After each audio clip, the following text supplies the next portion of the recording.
à la construction d'un gigantesque gratte-ciel. Son promoteur est le milliardaire Donald Trump. On va pouvoir évaluer votre force. Mais travailler pour Donald Trump n'est pas une mince affaire.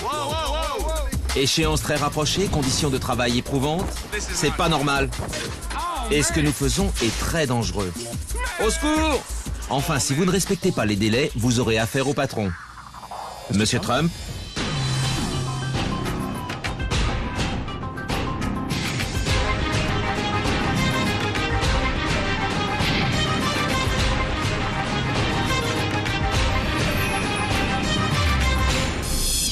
Aujourd'hui, c'est mon premier jour de travail, mais je préférerais être ailleurs. C'est pas une bonne idée. Je suis en train de grimper sur une grue à tour qui se dresse à 150 mètres au-dessus de Chicago. Je voulais avoir une vue panoramique sur le chantier le plus ambitieux de Donald Trump. Une tour luxueuse de 96 étages, qui devrait bientôt être l'une des plus hautes du monde. Mais cet engin est sournois. Cette grue bouge. Elle n'arrête pas de bouger. Je ne pensais pas que ce serait si pénible.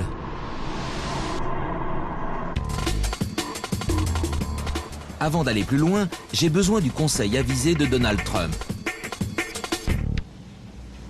Je suis monté sur la grue à tour, c'est épouvant-table. Vous avez le vertige, comme beaucoup de gens. De là-haut, les voitures ont l'air de boîtes d'allumettes. Oui, beaucoup de gens ont le vertige. Personnellement, je ne monterai jamais sur une grue. Donald Trump ne manque pas d'ambition. Et c'est ce qui a fait sa notoriété.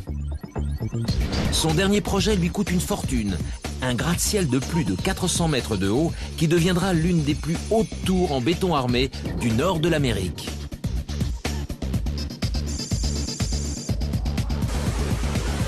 Donald Trump s'est engagé dans un projet immobilier destiné à faire date. La silhouette arrondie de la tour, ses lignes verticales et ses décrochements sont surprenants. Mais ce bâtiment dynamique est aussi une construction ingénieuse, conçue pour déjouer les vents. Au total, un projet de 600 millions d'euros combinant hôtels et appartements. Jamais l'immobilier de la ville n'aura atteint des prix aussi élevés. Ce sera peut-être ma plus grande réussite. Ou sa plus grande erreur, si ce projet pharaonique n'est pas achevé dans les temps. La vitesse est essentielle. Sans vitesse, rien ne se fait. Et pour réussir, il faut aller vite. Je veux de la qualité, je veux aussi de la rapidité. Pour aller vite, Donald Trump gère 3 chantiers simultanément. Au sommet, les ouvriers foncent vers le ciel en construisant 2 étages à la fois. Ils utilisent une méthode de construction décalée.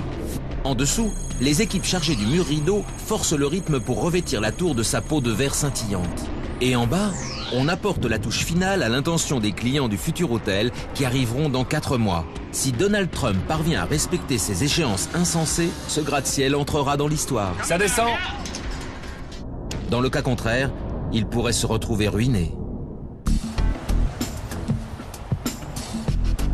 Miser sur la vitesse est très risqué, surtout quand on construit un bâtiment de cette taille.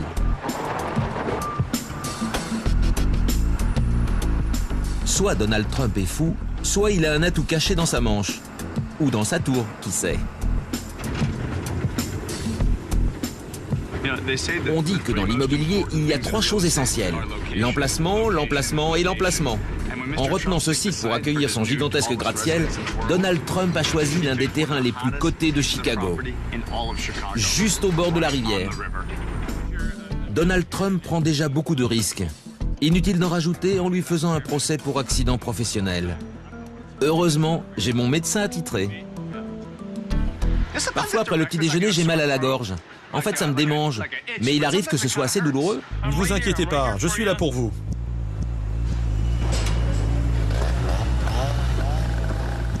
Tout en haut, le chantier est en activité.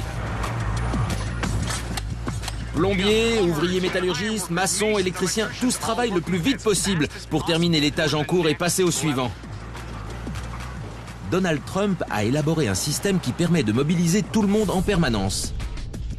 Pour construire un étage, on commence par poser un revêtement provisoire. Après, on installe le treillis de rebar, un maillage de barre en acier renforcé qui donne au sol sa rigidité. Viennent ensuite la mécanique, la plomberie et l'électricité. Puis on recouvre le tout d'acier. Pour finir, on inonde le sol, le mur central et le coffrage des colonnes par un bain de béton. L'astuce de Donald Trump, c'est qu'il décale les différentes tâches. Pendant qu'à un étage on coule le béton, on entame déjà l'étage suivant. Il y a une dynamique constante. Voilà comment construire 96 étages sans jamais s'arrêter. Pour le moment, les ouvriers métallurgistes se dépêchent de poser le treillis de rebar avant la phase de bétonnage prévue demain matin. Comment prépare-t-on le sol à recevoir le béton? 1. On monte le rebar jusqu'à l'étage concerné. 2. On l'étend. 3. On le fixe, après quoi on peut couler le béton. Ça vient? La première fois que j'ai transporté de l'acier, j'avais les épaules en sang. Vraiment? Ouais. Depuis combien de temps faites-vous ça? 11 ans. 11 ans? Ouais. Quel âge avez-vous? 29 ans. Vous avez commencé à 18 ans? Ouais. Bon, allons-y. On va vous donner des choses à transporter. Vous avez l'air costaud. Elles sont pas trop lourdes. Trouvez votre centre. Mon centre? Ensuite, vous soulevez et vous mettez sur l'épaule. Voilà, c'est tout. Bon boulot. Ok, c'est bon. Parfait, ça va? Super. Ça tient le dos? Le dos tient bon. Parfait, suivez Marc. On a du chemin à faire, alors suivez-moi. C'est pas une bonne idée, ça. Faites attention, vous mettez les pieds. Ouais, attention. Ce n'est pas une épreuve pour débutants. Les grues à tours sont constamment sollicitées. Les tiges de rebar sont déposées sur la plateforme. Ensuite, les ouvriers les répartissent manuellement sur les 2000 mètres carrés de surface. Et voilà. Ces tiges sont incroyablement lourdes. J'avais l'impression qu'on me vissait dans le sol. J'ai sûrement perdu quelques centimètres. Sûrement, oui. Avant, je mesurais plus de 1,90 m. Ensuite, Marc convoie les pièces les plus lourdes. Des barres de 9 mètres pesant chacune une trentaine de kilos. Deux possibilités. Soit on fait 2 voyages avec 2 barres, Ou bien, ou un seul voyage avec 4. Mais je suis pas sûr que vous soyez prêt à en porter 4 d'un coup. il le faudra bien, on a du boulot. Oui, c'est sûr. Le béton arrive demain à 6 h. Demain matin. Oui, à 6 h. On a encore 6 à 7 heures de travail pour poser les rebars. Ah oui. Bon, On tente les 4? va pour 4 barres. Bon, alors on le fait. Allons-y. On va pouvoir évaluer votre force. C'était une mauvaise idée. Oui, très mauvaise idée. Ça va aller? Oui, ça va.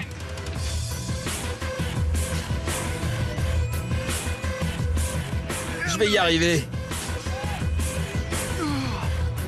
J'ai 120 kilos de rebar qui me labourent l'épaule. Plutôt douloureux comme façon de gagner ses galons. Ok, arrêtez. Ok, Vous pouvez décharger. chouette. Bon boulot. Vous êtes costaud. Ça en fait des barres. C'est lourd. Est-ce qu'on peut se déplacer le foie à force de porter ça? C'est une sensation normale. Tous les ouvriers métallurgistes connaissent ça. Bon, allons fixer quelques rebars. On attache chaque tige à celle qui se trouve en dessous. Et après? Quand on coulera le béton, tout restera bien en place. Ok. Montrez-nous vos talents. Allez, faites-en encore 1000. D'accord.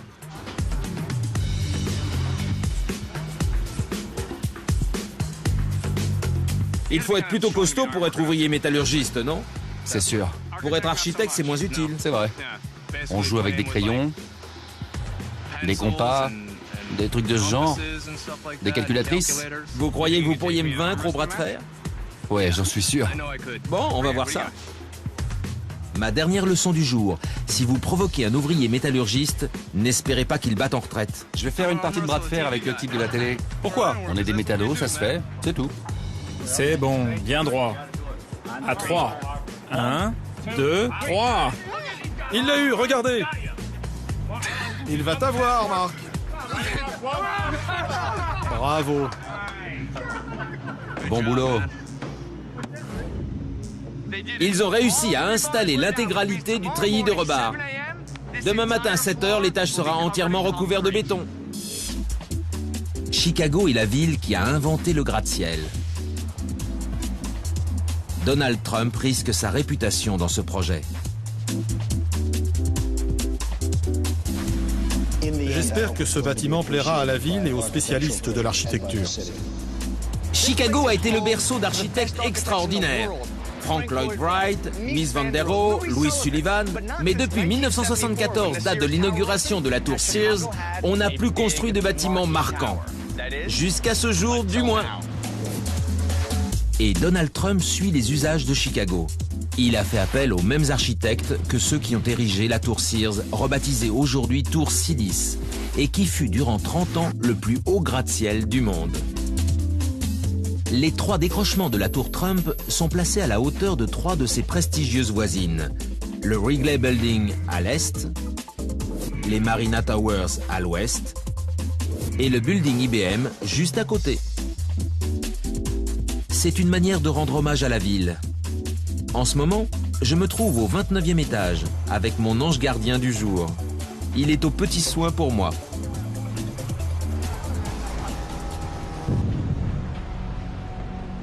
Aujourd'hui est prévue l'une des phases les plus éprouvantes du chantier, le coulage du béton. Quand on coule le béton, impossible de faire une pause. C'est le béton qui commande. Quand il veut durcir, il durcit, quoi qu'on fasse et quoi qu'on dise. Alors vous avez intérêt à suivre, parce que sinon, vous êtes largué. Il sait ce qu'il a à faire. Surtout au soleil, le soleil aide beaucoup, le vent aussi. Donc même si on a faim, le béton continuera de sécher. Exactement. On a 6 heures pour déverser plus de 1000 tonnes de béton qui permettront de terminer la dalle de l'étage. Le béton arrive! Allez! Bon sang! Ce truc fait ce qu'il veut.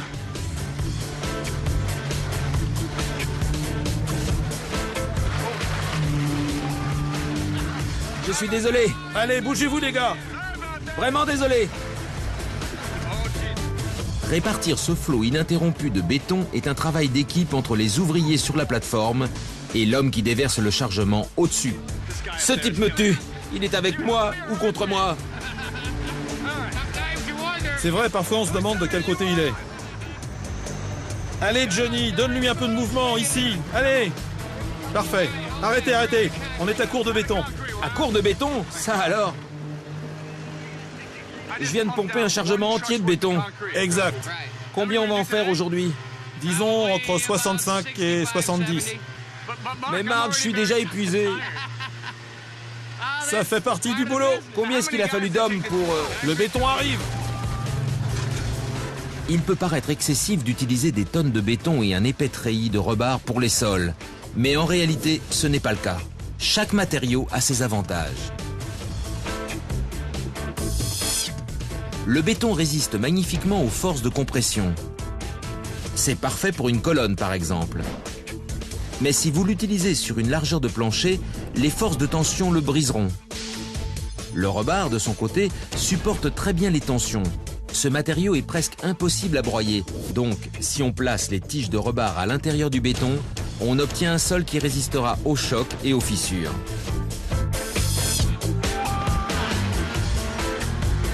Il est temps enfin de souffler un peu. Plus de béton! Marc, qu'est-ce que ça fait du béton dans l'œil? C'est pas bon. Pas bon? Il ne faut surtout pas frotter. Il faut le retirer. Il contient des cailloux, du sable. Oui? Ça érafle l'œil quand on frotte.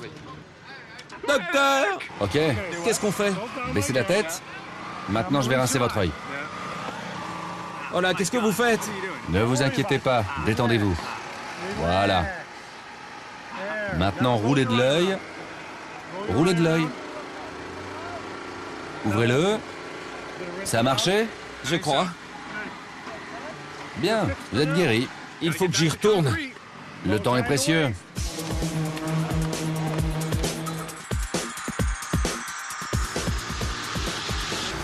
Quelques heures après le coulage, le béton est étalé et égalisé. On met la dernière main à la dalle du 29e étage. Mais alors que les équipes attaquent les 3 mètres suivants du gratte-ciel, voilà que le vent s'en mêle. Ça, c'était pas prévu. Sur le chantier, les ouvriers redoublent d'efforts pour fixer tous les éléments au sol. On a des vents de plus de 80 km/h. Pour le moment, Oui, ce soir, ça devrait dépasser 110 km/h. plus de 110. Oui. Qu'est-ce que ça veut dire? Ça veut dire qu'on arrête de poser le revêtement. Pourquoi? Si on continue, on augmente le risque que le vent arrache des éléments. En fait, le risque est si élevé que les 2 grues à tour ont été réquisitionnées. Elles récupèrent tous les matériaux disponibles pour les disposer comme des presse-papiers géants. On espère ainsi que les panneaux de revêtement ne s'envoleront pas. C'est ça quand on construit des gratte-ciel à Chicago, le vent fait partie de l'ordinaire ici. C'est juste. On vient de poser le revêtement du sol de l'étage en cours, mais une tempête arrive avec des vents de plus de 110 km/h. Est-ce qu'il y a un risque que les panneaux s'envolent? Il pourrait finir dans la rivière.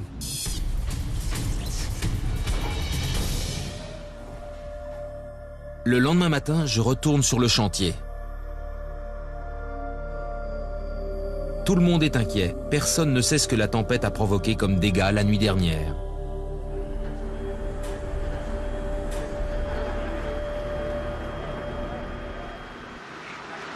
Alors Jimmy, dites-moi ce qui s'est passé. Quand je suis parti hier, il y avait des vents de 90 km/h. La météo annonçait qu'ils dépasseraient les 110 km/h. Et j'ai vu que vous attachiez tout. Vous espériez passer au travers? Quel est le résultat? Ça s'est bien passé, on avait tout fixé au sol. Quant au vent, ils sont restés dans les 90 km/h. Aucun morceau ne s'est envolé? Non, aucun. Vos précautions ont payé. Les gars ont vraiment fait du bon boulot. Mais il n'y a pas que de bonnes nouvelles. La tempête a occasionné un retard de presque une demi-journée. Les ouvriers n'ont pas pu finir la plateforme. Du coup, ils n'ont pas le choix. Il faut la terminer aujourd'hui. Ils sont talonnés par les ouvriers métallurgistes qui attendent de pouvoir installer le treillis de rebar. Aujourd'hui, je vais monter plus haut. Pour construire un étage dans un gratte-ciel en béton, on ne hisse pas des grosses poutres d'acier avec une grue. Non, on utilise cet engin. À la base, c'est un équipement de montage, une plateforme qui va servir de modèle pour l'étage suivant. On dirait des Lego pour grands enfants. C'est vrai? Merci beaucoup. Un petit plus, j'ai reçu une ceinture à outils. Cette ceinture est vide. Normalement, elle est équipée du nécessaire, un mètre ruban, de la craie, un marteau, des clous, etc. Là, j'ai juste une équerre. Bon, allons construire un gratte-ciel. Je vais rejoindre les ouvriers postés en haut de la tour. La vue est terrifiante. Première étape, il faut dresser des poteaux de soutien pour supporter la plateforme. Jack, attention! Le système est ingénieux. Il permet aux ouvriers de poser à la main les panneaux de revêtement et de les retirer tout aussi rapidement. Ils nous attendent. On y va? Mais parfois, la vitesse se paie cher. Qu'est-ce qui s'est passé? Je me suis coupé, je sais pas avec quoi. Ce n'est pas une petite coupure de rien du tout. Ma ceinture à outils est peut-être vide, mais je suis accompagné d'un médecin. Peu après, Chris reprend sa place dans l'équipe. À l'étage inférieur, on a installé les poteaux et les poutres transversales. Maintenant, il est temps de poser le revêtement sur toute la surface et d'achever l'étage. Bon, comment on fait pour le revêtement? Alors, On fait comment? comme ça. Formidable. Maintenant, supposons que je n'ai pas vos muscles. Comment je fais? Placez-le sur la tranche de ce côté-là. De ce côté. Maintenez-le bien et ensuite retournez-le. Et surtout ne lâchez pas. Non, je ne le lâcherai pas. Tenez-le bien et basculez-le. À cet endroit? Oui, c'est ça. Comme ça.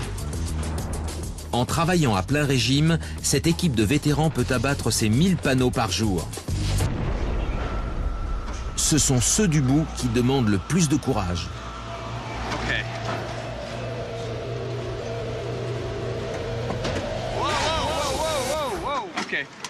Ouh, ça fiche la trouille. Ils sont attachés. Ok, c'est bon. Alors, ce truc-là, c'est un panneau de revêtement. Là, il y a une poutre, et cette partie est en surplomb. Le problème, c'est que ça s'est mis à basculer. Mais il y a une chaîne qui retient le tout pour éviter que ça ne tombe. Le panneau a bougé, la chaîne l'a rattrapé. Pendant quelques secondes, j'ai vu la catastrophe arriver, la chute. Finalement, même avec ma technique, on est arrivé à installer les derniers panneaux. Le 30e étage est prêt pour l'acier.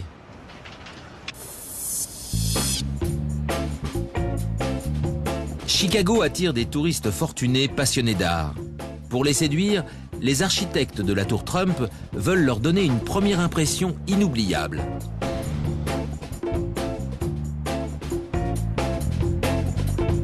Pour cela, ils ont importé plus de 800 000 € de pierre calcaire d'Italie et construit un hall ahurissant. Le coût faramineux du projet doit être amorti le plus vite possible.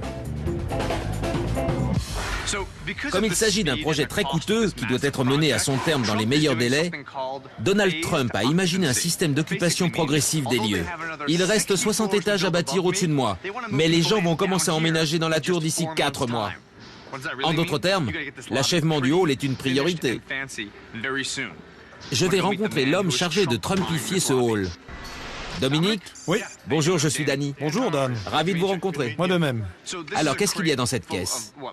De la pierre calcaire? Oui, les morceaux sont numérotés, ça nous indique à quel endroit du hall on les place. Alors, chaque morceau porte un numéro, les plans indiquent où les disposer, et vous rassemblez les pièces du puzzle. C'est exactement ça, ça ressemble à un puzzle. Un puzzle très cher. Très cher. Alors, si je fais tomber un de ces morceaux, Vous aurez de gros ennuis. je vous attendais. Quand vous voulez. 1, 2, 3. Attention où vous mettez les pieds. Oui. Évitons de laisser tomber la pierre calcaire de Monsieur Trump. Vous êtes prêts? Oui. Ça y est? Attendez, juste un instant. Oui, c'est bon. Et voilà. Bien, Dominique. Comment vous y prenez-vous pour fixer la pierre au mur? On utilise une perceuse, il faut percer bien à l'horizontale. Il y a un petit embout du côté face. Si vous allez trop loin en perçant, vous traversez la pierre. Monsieur Trump serait furieux. En fait, c'est ce qu'il y a de plus dur à réussir. Magnifique. Dans les trous qu'on a percés, on place des crochets en cuivre qui permettent de fixer solidement la pierre au mur. Maintenant, on creuse une entaille au dos de la pièce et on l'accroche, comme ça. Ça m'a l'air bien. Voyons voir. Parfait. Très joli. Vous voyez comment ça se fixe? Vous êtes prêts? Cette pierre calcaire qui vient d'Italie est-elle vraiment indispensable? Attention où vous marchez. Pour Donald Trump, c'est une nécessité. Les clients fortunés ont des attentes élevées. C'est la méthode traditionnelle. Oui. Voilà. Monsieur Trump va être obligé de toucher le jackpot, autrement tout ce déploiement de luxe sera perdu. Et quand on a engagé 600 millions d'euros... Voilà. C'est fini? On pose et on continue. Alors maintenant, on passe à la pièce suivante. On va installer cette pièce-là, et ainsi de suite. Étonnant. C'est un vrai plaisir. Un vrai plaisir. Et voilà comment on décore un hall. Cet endroit va être stupéfiant. Il faut reconnaître que lorsque Donald Trump prend des risques, il ne fait pas les choses à moitié. L'avenir dira si j'ai pris la bonne décision en termes financiers.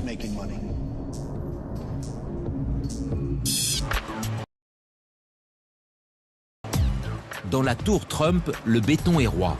Au final, plus de 19 000 chargements de béton auront été livrés sur le chantier. Si le flot de camions s'interrompt, la construction cesse du même coup. Cela signifie que les ouvriers de la tour Trump ne sont pas les seuls à fonctionner en sur-régime. Je me trouve à 3 km du chantier dans une entreprise de béton. C'est dans cette usine que tout commence. C'est là qu'on fabrique la moindre parcelle de béton expédiée sur le chantier. En compagnie des ouvriers, je vais préparer une gâchée de béton pour ajouter un étage à la tour Trump. Mais Donald Trump n'utilise pas n'importe quel béton. Compte tenu de la taille et de l'architecture du bâtiment, il a besoin d'un béton extrêmement solide pour son mur central, ses colonnes et ses étages extérieurs. Ce matériau garantit la solidité de la tour et permet de transférer la charge et les tensions sur les étages inférieurs. La formule exacte du béton fabriqué ici est tenue secrète. Ce n'est pas la rivière Chicago, n'est-ce pas? Non, en fait, c'est son bras nord. Le processus commence avec une livraison par péniche de 1500 tonnes de matériaux. Ce béton renforcé autocompactant et autonivelant est une fabrication maison? Oui, on peut dire ça. Et c'est vous qui l'avez inventé? Je ne vous donnerai pas la recette, mais... Non? Mais on livre à domicile. Vous ne donnerez pas le secret? Bien sûr que non. L'entreprise est la seule à détenir la formule? Oui. Et tout commence avec un gars qui conduit une petite pelleteuse et transporte des agrégats. Oui, c'est exactement ça. Vous pourriez me montrer? Bien sûr. Est-ce que vous pourriez me donner, disons, 3 ingrédients sur les 5 et me laisser deviner les 2 derniers? Non.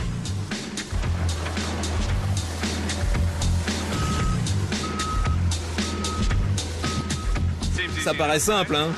On empile les pierres, la pelleteuse arrive, elle se serre. Ils font du béton sans s'arrêter toute la journée. Baissez-la, c'est votre ceinture de sécurité. Baissez-la complètement. Mais pour l'instant, ne touchez à rien. Essayez juste les pédales pour savoir ce que vous allez faire en premier. Compris? J'arrive, chérie! Baissez la benne.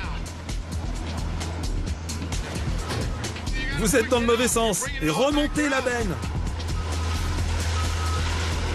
Il a encore des progrès à faire. Ok. On a vraiment fait du bon boulot, hein? Ouais. Non, vous ne trouvez pas? Je dirais que vous êtes un peu rouillé. Un peu rouillé.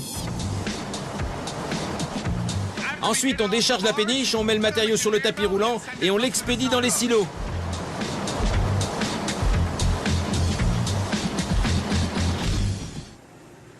Keith, on a rempli le silo. Ouais. Qu'est-ce qu'on a ici? Environ 2000 tonnes de sable. 2000 tonnes de sable. On va commencer à aspirer le matériau hors du silo, il sera transporté dans l'usine et mélangé à cet ingrédient spécial dont vous me parlerez plus tard. Ouais. Ça ressort et ça donne du béton. Non, je vous en parlerai pas plus tard. Vous avez failli m'avoir? Et si je devinais, vous me répondriez oui ou non? Non. Même si je devinais? Je vous dirai même pas si vous brûlez. Par exemple, si je vous disais qu'il y avait du raisin? Non. Comment savez-vous qu'il y a du raisin? Ou alors du beurre de cacahuète? Alors là, vous gelez. Et de la banane plantain? En réalité, il n'y a pas qu'un seul ingrédient secret. Il y en a 5. Voilà, ça c'est le produit qu'on rajoute au béton. Oui, et c'est la combinaison spécifique de ces 5 substances ajoutées à votre béton particulier qui en fait un béton armé d'une solidité inédite. Exactement. Vous ne me révélerez pas la formule. Eh non. Tout se passe en fin de journée. L'eau, le ciment et les agrégats arrivent à cet endroit. On ajoute la formule secrète et le tour est joué. On obtient du béton armé spécial Trump. On peut y aller. Le béton est chargé sur les camions. Direction le chantier. C'est parti.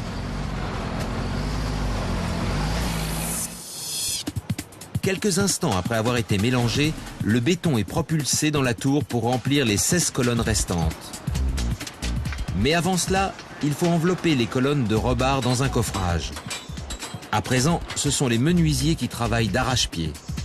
Parmi eux, Gros Mike, comme on le surnomme, et moi. Mike, une petite pause. Une fois terminée, cette colonne mesure 3 mètres de haut. On est à 2,40 m. Il va falloir la finir. Ajoutez les 60 cm restants. On va te passer un panneau supplémentaire. D'accord. On va le poser dessus et le fixer avec ses agrafes. Ok? Voilà comment on procède. On va mettre 2 panneaux et on fixera le tout. Et quand ce sera fini, on pourra couler le béton. Voilà. Hissez le panneau. Mets-le ici, à gauche. Ok. Allez, on le monte. Voilà. Prends les agrafes. On installe le panneau, on fixe les agrafes et puis on se déplace. Le béton arrive. Qu'est-ce que t'attends? Va à côté. D'accord, allons-y. Ça arrive. On cogne. On cogne. Voilà. Sur la gauche. Sur la gauche. Au cours du travail, il se produit un accident. Oh là là! Nous avons un problème. Jason, mon cadreur, s'est démis l'épaule alors qu'il évoluait sur la cage à rebar entourant une colonne. Qu'est-ce qu'il essaie de faire là? Il tente de remettre son épaule en place. Montre-moi ça. C'est là que devrait se trouver l'os. S'il n'y arrive pas, il va falloir quitter les lieux. L'auxiliaire médical qui est de garde aujourd'hui est à côté de lui, prêt à le rapatrier au sol si nécessaire. Mais Jason aime prendre les choses en main. Il va replacer lui-même son épaule. Alors t'as réussi à la remettre? Ouais, Tu l'as remise en place, c'est ça? T'as réussi? Bon sang mon vieux, t'es un as! C'est vraiment incroyable. Bon gros Mike, on remonte? On va maintenant préparer les colonnes à recevoir le béton qui doit arriver d'un instant à l'autre. Ça permettra de rapprocher ces deux côtés en exerçant une pression. Cet interstice-là va disparaître. Il n'y aura aucune fuite de béton. Rappelez-vous, ici on déverse des tonnes et des tonnes de béton qui exercent une forte pression. Ouais, et notre boulot, c'est de faire tenir cette colonne, coûte que coûte. C'est bon, continuez. Il faut encore une bonne trentaine de centimètres, peut-être 60. Ouais, bien, ça ira. C'est pas joli, ça?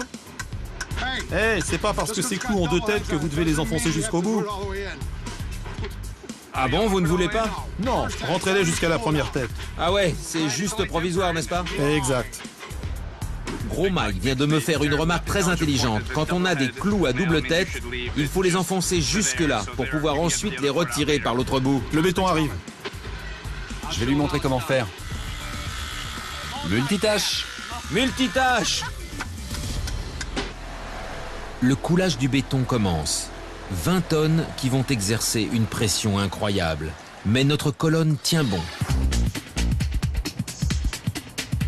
Si on veut construire une tour qui sera la prochaine merveille de Chicago, il ne faut pas négliger l'aspect extérieur. Sur le chantier de la tour Trump, 4 étages en dessous de la plateforme, les ouvriers recouvrent chaque centimètre carré de la façade d'un rideau de verre comme on n'en a encore jamais vu. Ici, tout est question d'image. Quand on construit un bâtiment, une grande part de l'ouvrage disparaît sous un revêtement quelconque. Si votre coulage de béton n'est pas parfait, vous le masquez avec une cloison et ni vu ni connu. Mais quand on est en charge de la façade vitrée, la moindre erreur se voit. L'homme responsable de l'extérieur de la tour Trump est à mes côtés. Tim, je suis Danny. Enchanté. De même, c'est vous le responsable? Oui. Vous fabriquez des murs de verre pour les gratte-ciel. Oui. Ces ouvriers que vous voyez là travaillent nuit et jour par tous les temps. Vous êtes les derniers à intervenir sur le chantier pour mettre la touche finale à la tour. Ouais, D'après ce que j'ai appris, Donald Trump veut commencer à louer les lieux. le plus vite possible. Donc plus vous pressez le mouvement, plus vite le chantier sera clos. Exactement. Ils vous mettent la pression. Oui. Si on veut tenir le rythme imposé, combien de temps faut-il pour installer cette baie là? Ça prend 25 minutes. Donc à 3h moins 20, cette baie sera achevée. Oui, c'est ça. Bonjour Eric, je suis Danny. Bonjour Danny. Ravi de vous rencontrer. Ça vous fait peur d'être là? Non, j'aime ça. Vous aimez ça? Oui. Bon, attrapez un panneau Ok. et tirez-le vers moi. Enlevez le chariot. Chariot dégagé. C'est bien. Maintenant, les panneaux. Chacun de ces panneaux pèse 400 kilos. Ils sont manipulés par une grue installée à l'étage au-dessus. Bon, c'est le moment d'utiliser vos muscles, d'accord? D'accord. Tirez, tirez, tirez, attendez, voilà. Oh bon sang. Qu'est-ce qu'on fait? Laissez aller. Comment? Lâchez. D'accord. Je vais vous passer ça. Parfait. Je lâche. Lâchez. Je laisse aller. Ouais, parfait. Maintenant, attrapez ça. Et voilà, on a retourné le panneau. Alors, qu'en pensez-vous? J'ai la tremblote. J'ai la tremblote. Maintenant, surveillez ce côté pour pas qu'il s'ouvre. Ça a l'air bien. Ces panneaux sont munis d'un dispositif d'emboîtement. Ça permet de les installer en 2 temps 3 mouvements. Mais ils n'en sont pas moins solides et conçus pour résister à des vents de 320 km/h.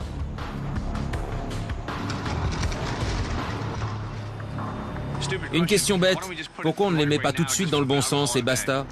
Parce que là, on a une très jolie pièce de métal qu'on ne veut pas abîmer. Ça? Oui.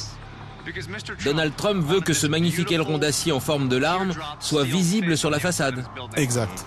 C'est pour ça qu'on procède ainsi. Ces ailerons sont purement décoratifs et ils valent 800 000 €. Leur seule fonction est de rehausser le cachet du bâtiment.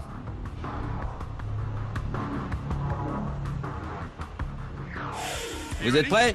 1, 2, 3. Ça y est, je l'ai.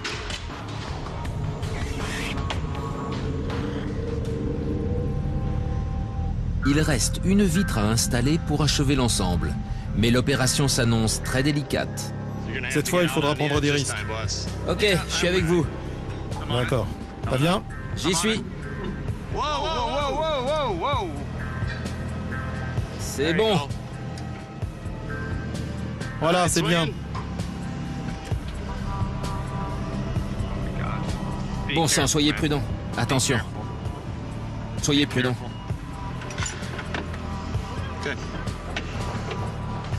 Comment ça va? Bien. Vous aimez ça? C'est la partie du travail que je préfère. Il est dingue.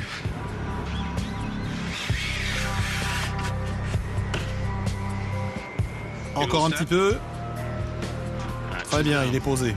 Ça y est? C'est bon. Regardez ça. Le mur rideau est installé. C'est un mur. Ah, je me sens bien ici. Quand je suis arrivé, j'étais triste. Il y avait ce grand trou. Et maintenant, il est fermé. On vient d'installer 5 panneaux. Bon, d'accord, ça nous a pris un peu plus de temps que prévu, mais ça fait quelque chose. On a fait du bon travail. C'était dément. Merci de m'avoir laissé participer. Bon boulot. Dans une tour de 96 étages, tout doit être pensé pour le confort des clients. Quand les températures grimpent lors des étés torrides que connaît Chicago, il faut pouvoir maintenir une fraîcheur constante à l'intérieur du bâtiment.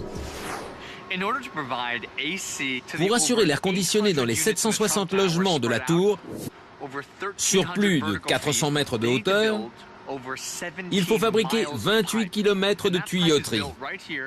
Et c'est ici que ça se passe. Je suis Danny. Joe Miskel. Bonjour Joe, enchanté. Merci. Vous êtes le contremaître de l'atelier. Oui, je m'occupe de la fabrication des tuyaux. Tous les tuyaux utilisés dans la tour viennent d'ici. Oui.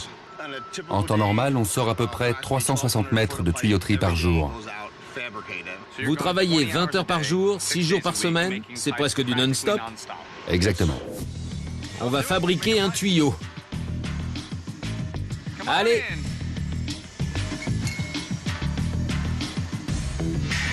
Il faut d'abord trouver la pièce dont on a besoin. Puis le travail commence. Regardez ça. Désolé ma vieille. L'aimant est en place, les têtes sont baissées, le tuyau d'échappement est installé. On appuie ici, on tourne là et ça va faire pivoter le tuyau. Et là, tous aux abris. Oui, Vraiment? Il faut se protéger? mais non.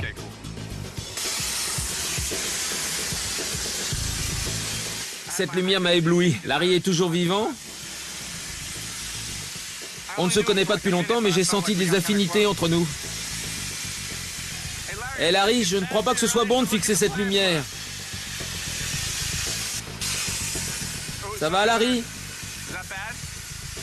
Juste un petit souci, mais ça peut se rattraper. Désolé, je vais clouer ce morceau. Vous le voyez? Prêt? Regardez. Maintenant. Ok. Je n'ai pas tout vu. J'ai dû en rater une partie. Et voilà. Larry est de la vieille école. Oh là là! Quel bruit! On peut vérifier que la coupe était correcte. Splendide. Tout juste. Maintenant que le tuyau a la bonne longueur, on va pouvoir l'envoyer à l'atelier de soudure.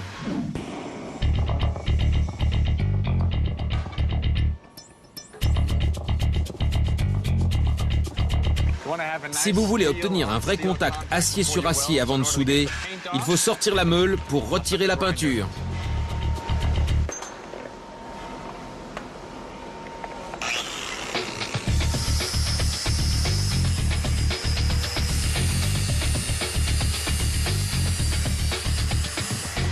En la tenant comme ça ira mieux.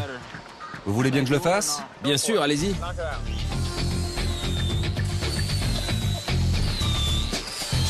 Tout ce travail est fait à la main. plus de 28 km de tuyauterie dans une tour de 400 mètres de hauteur.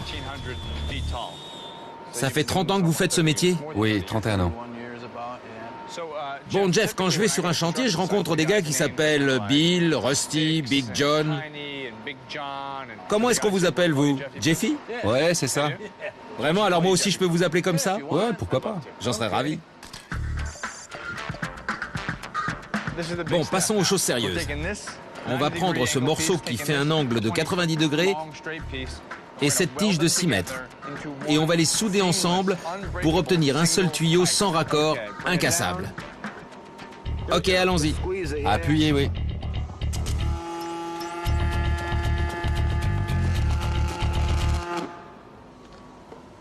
Qu'est-ce qui s'est passé?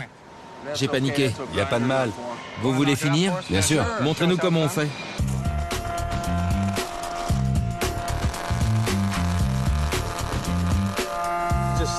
Tout est dans le va-et-vient du chalumeau. On réalise un cordon de soudure de 1,25 cm qui fait le tour du tuyau.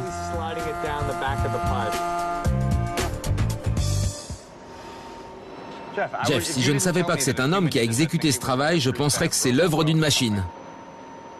Non mais regardez-moi ça. Je suis soufflé. Non, sans blague, c'est incroyable. Merci. Dans la tour Trump, on fait ce genre de soudure sur des kilomètres de tuyauterie. Ce sont ces hommes qui fabriquent les tuyaux, lesquels seront installés partout dans le bâtiment.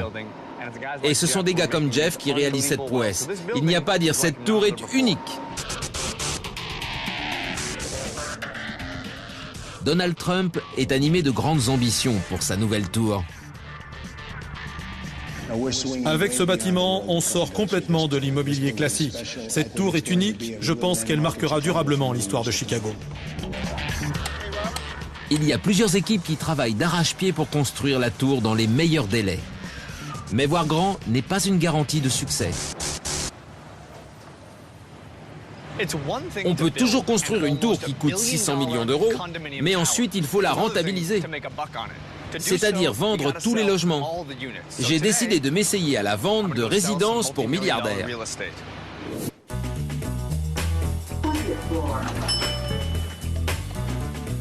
C'est au 20e étage que se trouve l'agence chargée des opérations immobilières. Bonjour. Bonjour Danny. Enchanté. Bienvenue dans notre centre international de vente. Terry Proctor est la grande prêtresse de la vente recrutée par Donald Trump. Sa mission est de transformer un investissement de 600 millions d'euros en mine d'or. Terry, on ne pourrait pas construire cette tour sans ces hommes là-haut qui travaillent nuit et jour. Mais ce bâtiment n'aurait aucun avenir si vous ne vous occupiez pas de la vente des logements. Oui, ça fait partie du projet d'ensemble. Nous disposons d'une période de temps limitée. Quand quelqu'un sort de notre agence immobilière, il faut qu'il ait eu l'occasion de toucher, de sentir, de voir la qualité de ce que nous proposons. Et derrière cette porte, Danny, se trouve la salle de bain. Dans les appartements comme dans les chambres d'hôtel, les finitions doivent être parfaites. C'est vraiment très joli. Les appareils et les finitions sont haut de gamme. Et l'intérieur de qualité supérieure. Les équipements sont parfaitement aux normes. Et Donald Trump a tout payé de sa poche. Toutes nos prestations sont de qualité égale.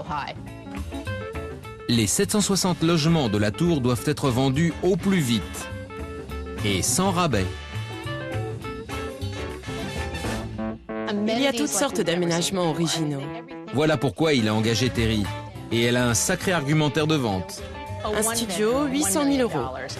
Un 3 pièces, 3,5 millions d'euros. Et un appartement en terrasse, 7 millions d'euros. Pour moi, tout est dit. Je suis venu à Chicago en quête d'un gratte-ciel qui sorte de l'ordinaire. Mais à cette occasion, j'ai découvert que ce n'est pas seulement une question d'architecture. Matériaux de qualité supérieure, attention extrême portée aux moindres détails, rapidité d'exécution, présence continuelle de médecins sur le chantier, minimiser les risques pour maximiser les profits.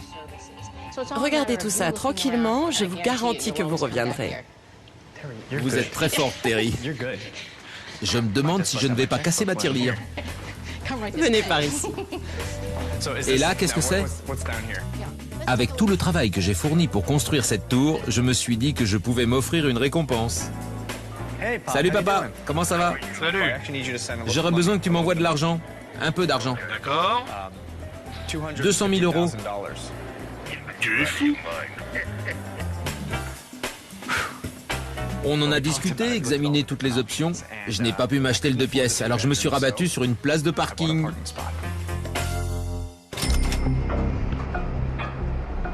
Mais avant de quitter Chicago, il y a une dernière chose que j'aimerais faire.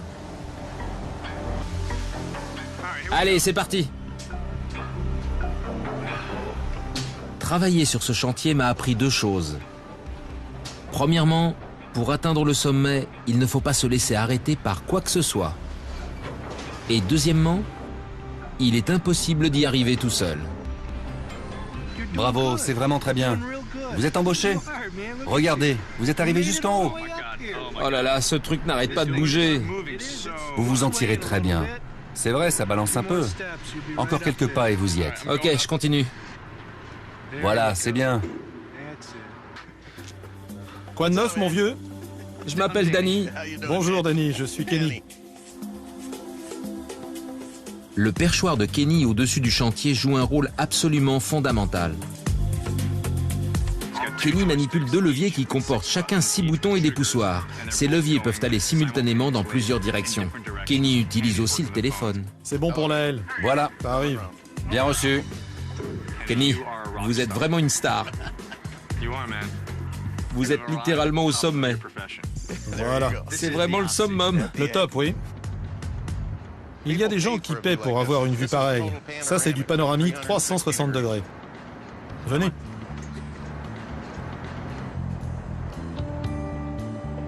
Je n'aurais jamais une pareille occasion de voir tout Chicago.